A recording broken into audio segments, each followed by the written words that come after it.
pour mu xam fu mu jëm ak ban taxawaay lañ ko war a matale waaye il faut que exception am ci mbir yi ñoo xamante ni dañ leen di privilégier du man maa ko wax démarche bee ko niru du dama ni dañoo privilégier Azoura Fall mais démarche bi da koo niru loolu nag ça revient à nos autorités ci kilifa yi ñu xalaataat bu baax a baax loolu moo waral juge dem mi nga xam ni dafa démissionné juge le magistrat de siège la buy toog di atte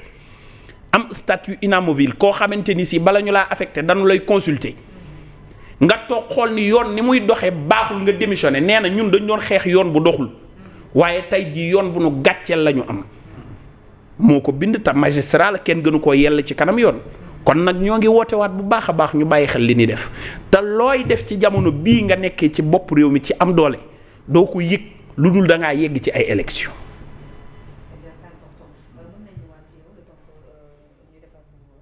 waaw man xam nga démarche bi lan laa si ñaawlu mooy Ousmane Sonko ak lu muy représenté ak discours bu mu tenir ne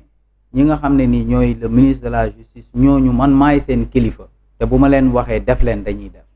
comprendre léegi est-ce que c'était opportun si moment bi Ousmane Sonko en tant que premier ministre bi nga xam ne ni dafa taxaw di ñaawlu saaga di dem seeti ji Azoura kon donc loolu man damay gis ni en quelque sorte même s'il n'a pas mis une pression directement si ñi nga xam ne nii dañ yor dossier bi on peut dire qu'il y a eu une pression de sa part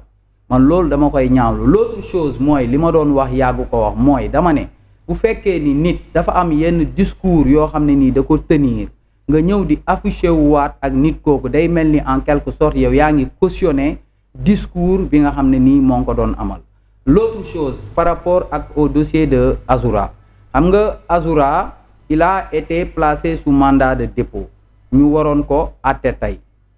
léegi ñu ne le procès de Azoura dàq nañ ko ba le 21 léegi nga dégg un de ses avocats mu ne c'est pour convenance personnelle léegi moi j'enquête on me dit pour convenance personnelle le juge a invoqué xawma lan convenance personnelle mais convenance personnelle dafa nekkul ci code pénal nekkul ci code de procédure pénale kon léegi maître Bamba Cissé en 10 ans pour convenance personnelle qu'est-ce qu'il a voulu dire par là donc moi je pense que il y a problème l'autre chose mooy on dit que xam nga bu fekkee ni Azoura ses avocats dañu laaj bàyyib négandiku léegi ba ñu laajtee bàyyib négandiku normalement le juge il demande l'avis du procureur léegi ñu ne procureur bi dafa bañ loolu mais le juge a accordé la demande de liberté provisoire léegi est-ce que léegi le procureur il a 24 heures quand même pour faire un recours loolu tamit on attend de voir est-ce que effectivement le procureur dina def un recours parce que normalement boo xoolee comme dans le dossier Abdou Nguer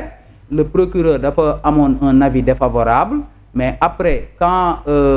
il a eu un avis défavorable te jàppoon naa ni bu fekkoon ni le juge avait accordé la demande de liberté provisoire il allait faire un recours d'habitude c'est ce qui se passe def na ko ci certains dossiers en fait waaw kay loolu la quoi donc moi je pense que aujourd'hui parce que dama ne woon le dossier Azoura c'était un cas d'école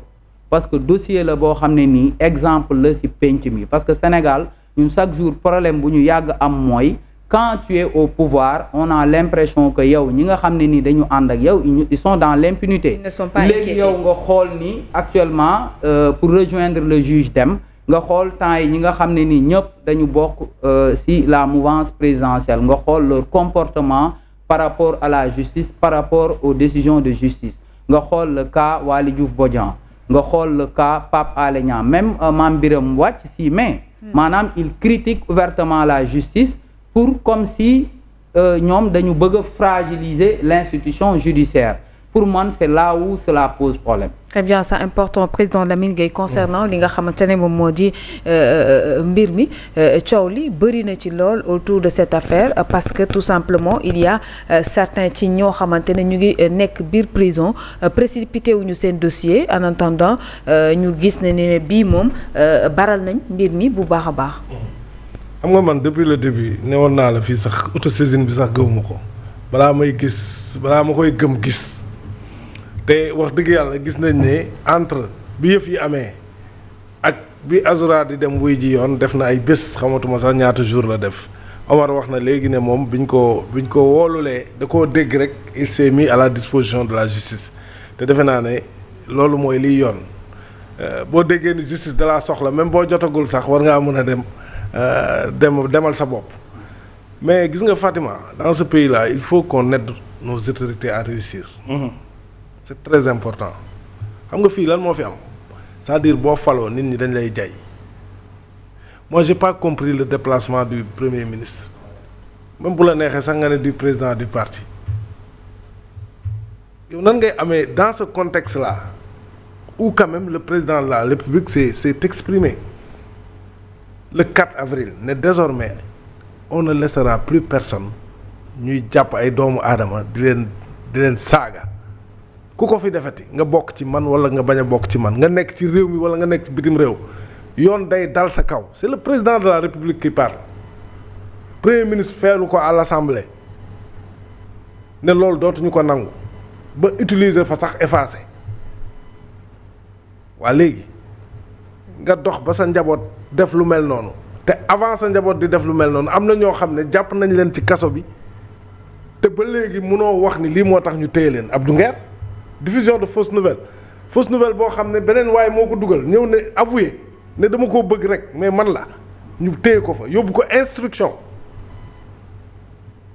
ak ñeneen ñu ma cité wul mais yow lii xew sa biir njaboot mu am lu ngeen wax yéen ñi nga xam ne yéen a gën a kawe ci autorité mais je pense que dans ce contexte là président de parti ou premier ministre pour man s'il était bien conseillé su fekkoon am na ñu nekk ci entourage am di liggéey ak moom te ñeme koo wax dëgg dinañ ne ko bul dem foofu tey parce que kii dañ koy juger suba soo fa demee day entacher jugement bi loolu mooy dëgg loolu mooy waxi dëgg bu dee da ngay jàppale nit am na benn waay boo xam ne xam naa ko ku ko jege la nekkul sax ci réew mi benn jour dañuy waxtaan ma ne ko yow xam nga loo mën a jàppale PM ak relation yi ngeen di wax peut-être dina mu ngi may dégg ma ne ko mooy di ko wax lu ko kenn dul wax parce que fii ñu bëri ñu ko wër lu ko neex rek lañ koy wax te loolu arrangé wu ko gis nga boo yoree nguur del bàyyi xel ñi nga xam ne li ñu lay wax wala kenn sañu la ko wax ñooñu ñoo lay arrangé mais toujours booy xool yow miy autorité bi sa entourage immédiat souvent mais li ñu lay remonter mooy li nga bëgg a dégg pour te faire plaisir alors que yow loolu arrangé wu la yow li nga war a dégg mooy li nga xamul wala li lay yàqal donc ñiy jege gars yi nañ leen di dimbali ci loolu c'est-à-dire bu ñu bëggee def loo xam ne peut-être mën na entacher seen action wala mu yàqal leen mais ñu am matu wax ko dëgg gi parce que nit ki yenn saa yi dina def loo xam ne sax peut-être que soo ko waxee dina reconsidérer li mu war a def parce que man